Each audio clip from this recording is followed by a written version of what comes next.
Go ahead. First thing you do is slide the rod into the pocket until the hook reaches the end there. Then on top of the B-pillar, put your clip in, slide it out to the edge. Do that on the other side. Clip in, slide it to the edge.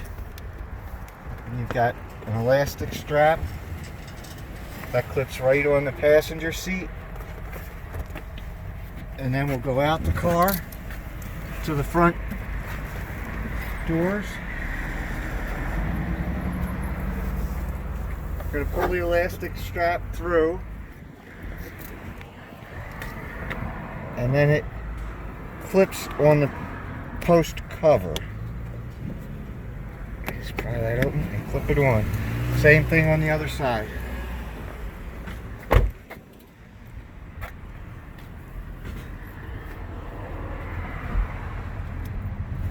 Pull the elastic strap through. I'm not over there.